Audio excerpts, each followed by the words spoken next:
I got into a discussion with my mother about movie remakes and Disney sequels. Straight-to-video Disney movies are terrible, as we all know. I think the prequels are okay, but that's just me. There are plenty of components as to why these movies are bad, but the question my mom asked was, why would people watch them in the first place? They were made because money, obviously, but how are we still duped into watching them? You can assume that an oblivious grandma saw the Mulan title and failed to notice the 2, but there's more to it than that. I think nostalgia and familiarity plays a big part. Whenever I get into a reading mood, instead of reading any of the new books I have bought over the years that are left to collect dust on my shelves, I find myself pulling out my boy, Harry Potter, because he's an old friend and who is reliable and has never let me down. Meeting new people is scary. There's an element of that in sequel movies. We want to see the characters we have grown to love again. We find comfort in that familiar face, but that either means watching the same film again or wishing and praying that the creators will make something more to scratch that itch. And then when the creator does make more, we often wish they hadn't. And that's why I want to talk about fanfiction. I'm not a big consumer or creator when it comes to fanfiction, though I do dabble in both from time to time. If I do write something, it's usually to cover a topic that I feel has been neglected by the community. It starts with me having an idea and instantly looking it up to see if anyone else has had that same idea. If they haven't, then if you want something done right, you have to do it yourself. I'll plant the seed, maybe someone else will grow it, and I don't have to do all the work. I'm not the most motivated person, so I try to be as brief as I can, so like 300 to 1,000 words tops, and then I leave. My work is done. I have done this for 2 things, so yeah, that's about the most passionate I get when it comes to fandoms.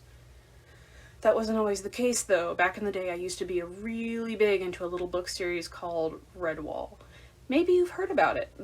The great thing about Brian Jake's work was that it was like Dungeons and Dragons. It was the perfect open world with clear sets of rules, so fertile soil for fan characters and fanfiction where you could live out your escapist furry fantasy with your OCs.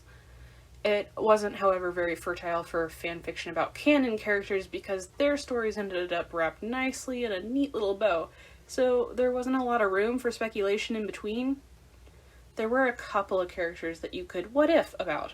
In fact, if you are a Redwall fan, I highly recommend the Redwall Guro Challenge on AO3 by Chelonian Mobile. Hopefully I said that right. Because it's a bunch of well-written one-shots about existing characters, and it's kind of dark and twisted takes as well. I'm not saying fan characters and self-inserts are a bad thing if done well. They are a good starting point for young creatives, provided they do grow in the future and don't stick to this phase. Heck, Bilbo Baggins from The Hobbit was J.R.R. Tolkien's self-insert, and Tolkien made a successful book series, so if he can do it, so can anyone else. However, if you are writing a fanfiction where the main character is someone you made up and not a canon character, you have to understand that you are not going to get a lot of traffic, because not only are there literally millions of people doing the same thing that readers have to weed through, but also because of the point I made earlier. Fanfiction readers are not interested in meeting new people. They want to be comforted by the old ones they miss. And for some reason, fanfiction writers are bad at providing this. Oh, sure, you can find content about a canon character in the clutter, but it's usually some gross, self-indulgent fetish story that is poorly written and makes everyone else very uncomfortable. I tend to be really picky about what I like, so don't take this as me discouraging you if you write self-inserts or OCs. I am just saying, you are not likely to grow much of a fan base, unless you already have an established community. So, what sort of fanfics do I like, you might ask? I know that everyone is different, so I wouldn't say that I'm a default or someone to rely on, but I do know what I like, and I even have some recommendations for anyone who is interested in these particular fan bases, and I'll explain why I like them. So really, this was just a long intro into me promoting some good writers that I thought deserved some kind of feature and recognition. I am really into one-shots.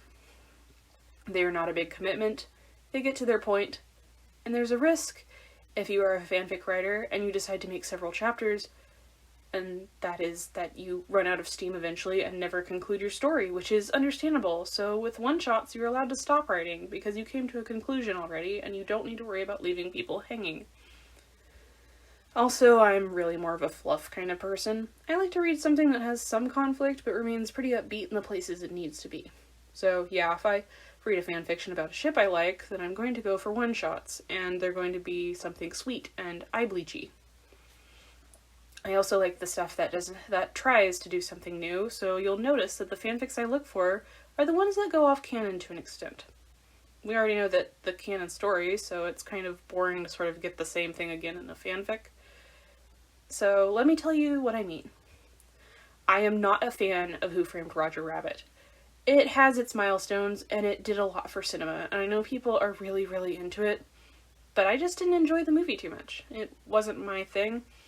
However, I noticed that fan art exists, and people are really talented with that, and with most fan art, usually gender bends happen. And boy howdy, when I saw fan art of Jessica Rabbit as Jessie Rabbit, I was like, holy cow, I would love this movie so much more if the genders were reversed.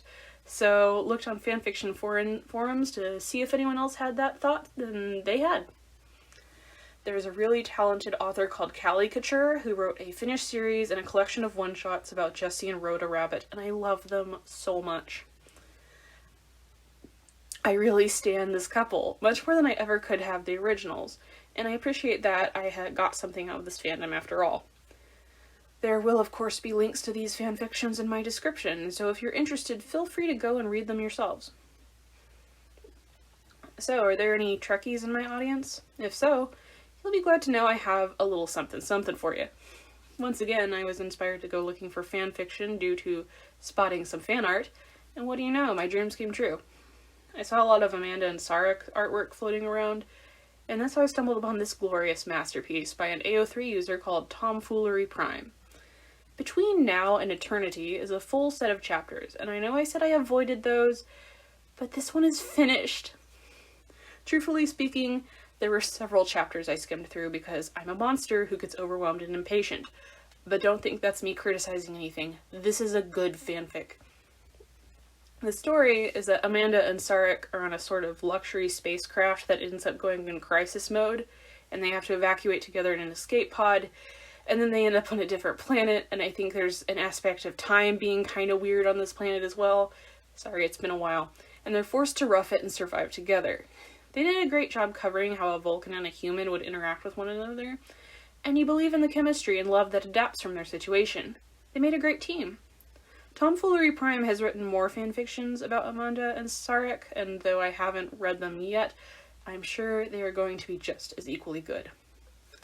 And so you may be wondering, and if you're not, I get it, that what fanfictions I could have possibly written if I claimed to not be a big fandom person. And I'll tell you, and maybe I'll give you some links down below, or I'll just let you look if you're really curious. I don't want to promote myself too much. I recently got into Danganronpa, which honestly is a great series of games, and I highly recommend it. And, well, I ship Gundam and Sonya a lot as well, so when I met the characters of V3, the third game for anyone uncultured, I was like, you know, Gonta and Himiko have a lot of similarities with Gundam and Sonya personality-wise. And then I was like, Papa Gundam. And I started writing a few little blurbs about what if Gonta and Himiko were Gundam and Sonya's biological children, and that's it. That's all I did. Another idea I had was, recently I was on a nostalgia trip and started watching Let's Plays of Haunting Ground and Amnesia: The Dark Descent, and I thought, hey, you know, Fiona and Daniel have some stuff in common. I wonder if anyone's thought to ship them. They had, but no one had written anything about it. These games have been out a while, so that's no shock. So I wrote a quickie one-shot and then left it at that. So yeah, that's literally the two fanfics I feel are worth mentioning and were not written several years ago in my Redwall phase. You're probably thinking, wow, she only recommended 3 fanfics. Like I said, I'm not a big consumer. Maybe it's because I'm pretty picky and I have to be inspired to search in the first place. But these fics, excluding the ones that I wrote, are all incredibly good and worth reading, so I can't emphasize enough how worth it they are to check out. If you do read these fics, let me know what you thought in the comments below. Stay safe out there, y'all.